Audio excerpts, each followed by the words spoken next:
Bienvenue au French Graffiti Garage. Et ben cette semaine, on ouvre enfin ce moteur. Qu'est-ce qu'il a dans le ventre? Donc là, la culasse, et là tu vas voir tout de suite que tout est encrassé, mais moi j'ai pris les mesures, j'ai regardé à droite à gauche, c'est pas très usé, donc on reste là-dessus. 100 000 km normalement, il est pas mort. Alors ouais, le but ultime du jeu, c'est de regarder partout. Donc le carter d'huile, tu vois, il est déjà défoncé sur le dessus. Donc je vais m'atteler à le débosseler, bien sûr, parce que quand on met un cric là-dessus, et ben tu casses tout. La preuve, c'est ce qu'ils ont fait.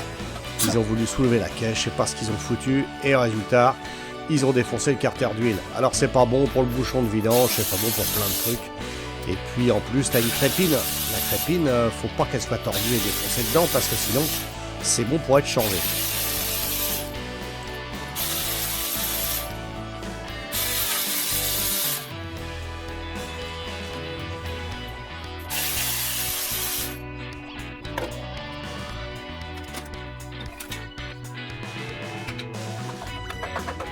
Comme tu peux le voir, c'est méchamment collé.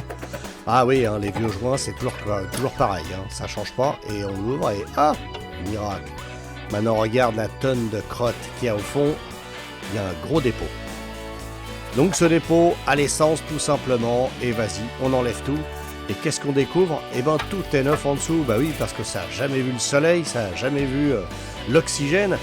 Ça a baigné dans l'huile grasse tout le temps, et puis plein de dépôts. Bah au moins ça, tu vois, ça les sauve les carters.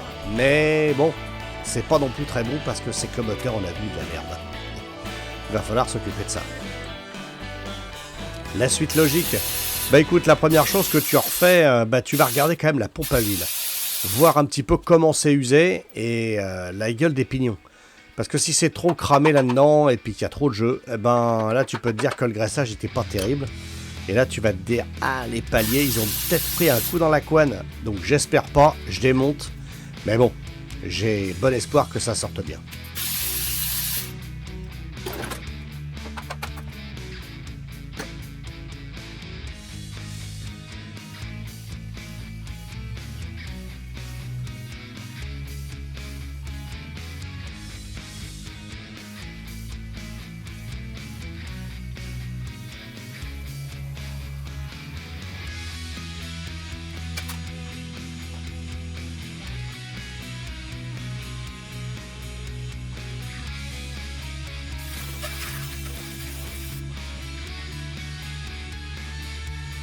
Eh toi, petit mécano, tes culasses sont toutes sales, toutes grasses.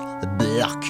Pas de panique, avec Cleanblot 3000, tu mets dans le lave-vaisselle magique et hop, ça brille comme si c'était du chrome. C'est rigolo, c'est propre. Et c'est ton garage préféré, French Graffiti Garage, qui te le propose. Cleanblot 3000, le lave-vaisselle des petits mécanos.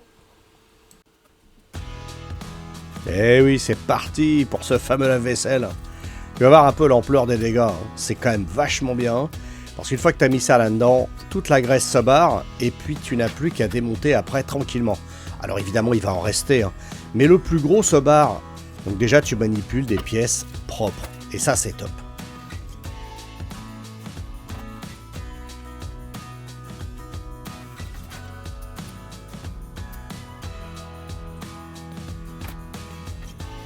Bon, voilà, on attaque les soupapes. Alors, je vais pas t'expliquer comment on défait les soupapes. Hein. Ah bon? Bon, je t'explique alors. Donc, il y a un extracteur de soupape. Alors, ce machin-là, c'est comme une... on va dire une petite presse. Ça écrase un peu le ressort. Et puis, tu as des petites clavettes qui tiennent la soupape. Donc, tu visses. Et au bout d'un moment, ça libère le bout des clavettes qui coincent la soupape. Dès que tu as fait ça, tu les enlèves. Et quand tu retires, le ressort se détend et la soupape est sortie. Voilà, hop, tu retires les deux clavettes, clac. Voilà, et ensuite tu dévisses. Une fois que tu as dévissé, tu vas voir, là la soupape sort. Puisqu'évidemment, les deux petits arrêtoirs se sont barrés. Et une fois que tu as fait ça, tu peux passer à la suite du démontage. Donc le support de pompe à eau qui fait aussi pompe à huile, allumeur, la totale. Et là on attaque la distrib. Donc on va se déglinguer toute la distrib et puis on recale après. Inutile de caler ton moteur. J'ai entendu ça quelques fois. Je vois pas l'intérêt. Tu cales pas le moteur parce que de toute façon tu vas tout sortir. Qu'est-ce que tu vas caler ton moteur pour démonter? Je vois pas. Alors on sort l'arbre à cam qui, je vais le voir très vite, est un peu écroulé. Et l'arbre à cam, les points de l'arbre à cam sont pas clean. Déjà que c'est pas un moteur très puissant. Là, en plus, il a pris lourd. Donc du coup, on attaque le vilebrequin avec chapeau de bielle, pied de bielle, etc. Donc on va sortir d'abord tout ce qui est coussinet. Et puis avec un petit maillet, il faut faire super gaffe, pas marquer le vilebrequin, pas marquer la bielle. Donc tout doit se faire avec du bois, des maillets en caoutchouc, etc. Donc tu vas voir, ça se fait très bien, tu as juste à pousser. Et puis tu sors tes petits trucs, tu les inverses pas surtout. Parce que quand tu vas voir les changer, eh ben, il va falloir les remesurer. Donc du coup, il faut pas les mélanger.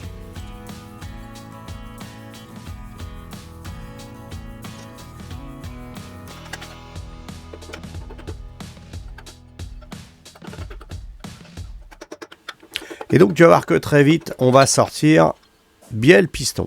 Donc là, tu vas pouvoir prendre tes mesures et voir que tout est OK, ou pas d'ailleurs. Mais en général, c'est pas trop esquinté parce que c'est des gros moteurs qui tournent pas bien vite. Alors, tu as vu les coussinets de vilebrequin. Là, on a fait les arbres à cam. Alors, les arbres à cam, les coussinets sont montés à la presse en force.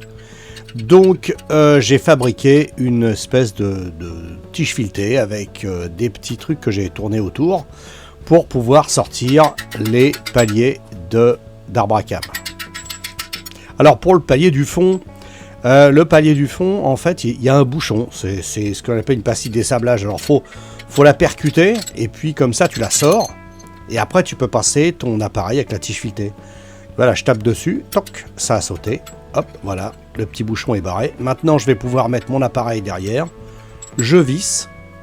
Et ensuite, tout va sortir normalement comme tous les autres. Mais le moteur en place dans la voiture, crois-moi que j'ai déjà fait, c'est une merde. Il vaut mieux qu'il soit comme ça, tu vois, c'est beaucoup plus facile. Alors tu serres et regarde bien, ça va sortir tout seul.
Donc maintenant on a la portée, n'est-ce pas, des culasses. Alors évidemment, là je nettoie le bloc au maximum. Je te l'ai mis en accéléré, tu vas voir vachement bien comment ça se décape assez vite. Alors j'ai des éponges, tu sais, pour le bâtiment qui sont abrasives. C'est hyper bien parce que tu n'esquintes rien. C'est un peu plus fort que le Scotch-Brite par exemple. Mais tu vois, ça brille déjà tout de suite. C'est un vrai plaisir à faire. Parce que au moins tu ne flingues rien du tout.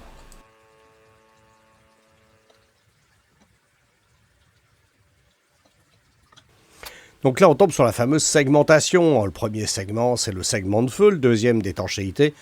Et le troisième, c'est le segment racleur. Alors, à quoi il sert? Le premier, le feu, bien sûr, c'est à l'explosion. C'est ce qui va faire que le côté explosif reste au-dessus. Le celui du dessous, l'étanchéité, parce que celui-là va empêcher que l'explosion redescende le long du piston. Et puis le dernier, c'est le graisseur. Il va chercher la graisse dans le carter d'huile.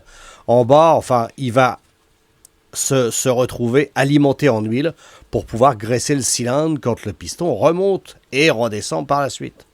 Donc ça, c'est assez important de rien esquinter et de tout bien ranger pour pouvoir vérifier l'usure véritable du moteur.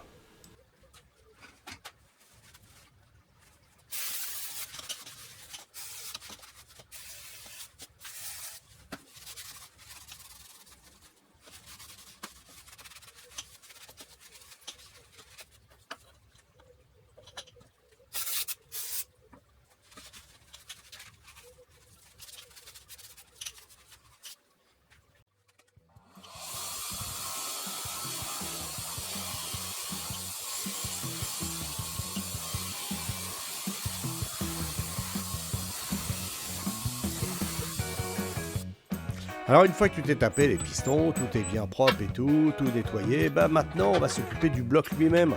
Eh oui, parce que le bloc pour le nettoyer, c'est une sacrée saloperie, vu la taille qu'il fait et la lourdeur du truc. Donc, vaut mieux avoir la chèvre, parce que si je l'avais posé dans le bac plastique directement, on aurait explosé le bac. Donc du coup, moi, percarbonate de sodium, on mélange avec de l'eau chaude, et puis vas-y, on va essayer de sortir quelque chose de vraiment propre. Parce que pour le nettoyer bien à cœur, on est un peu obligé.